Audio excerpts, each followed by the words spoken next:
I rise to pay tribute today to my faithful Ohio colleagues who will be leaving our ranks at the end of this Congress.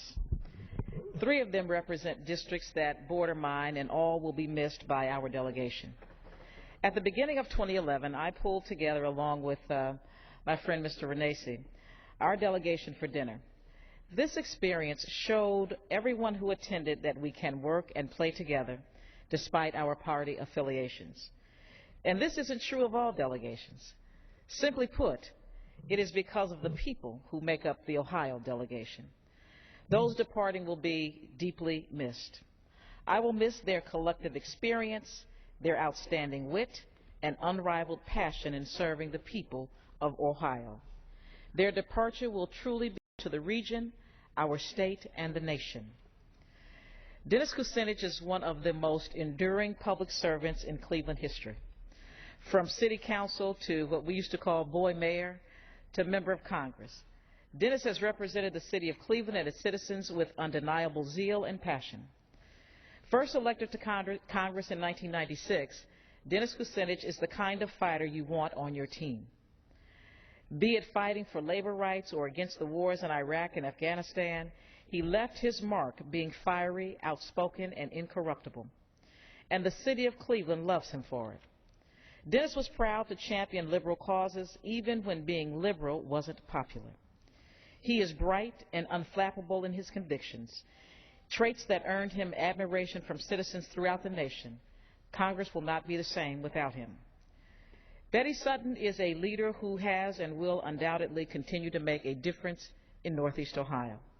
She ran for city council during her first year of law school and won. She is the youngest woman to ever serve in the Ohio State House. She fought hard for the middle class by representing unions and their members as a labor attorney.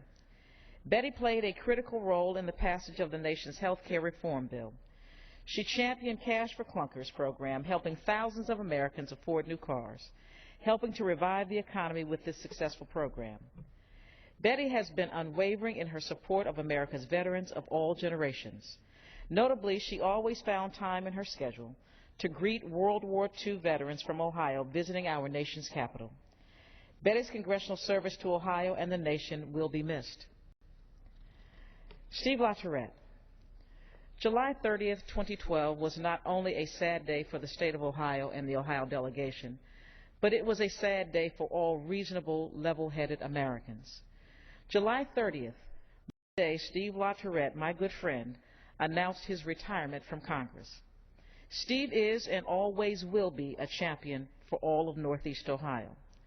The impact he made on his district and the state cannot be disputed. He is hardworking and easy to work with.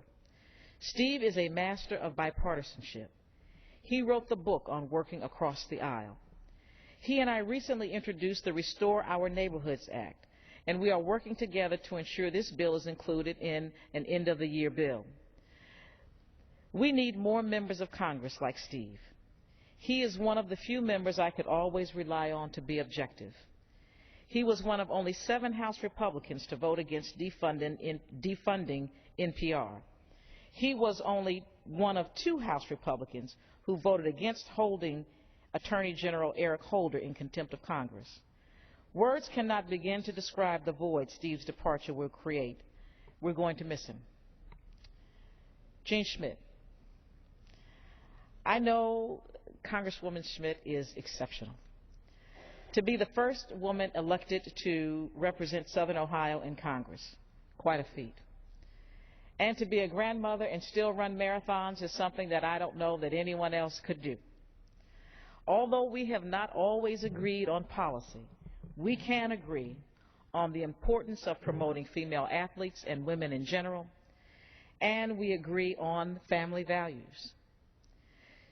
Jean understands the importance of representing all of the people and all of the parts of her district. We will miss her kindness and her sincerity. Good luck, my friend. And to Steve Austria, the one of the 5 that I did not get an opportunity to know very well, but I have watched him.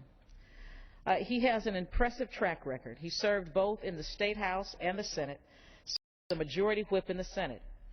He was the first generation Filipino to become a congressman. Steve quickly shot up the ranks to serve on the Appropriations Committee and help bring much-needed funding to the state of Ohio and to our military installments.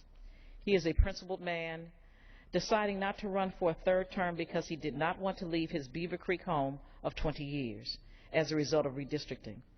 And as I have watched him, I know him to be a gentleman.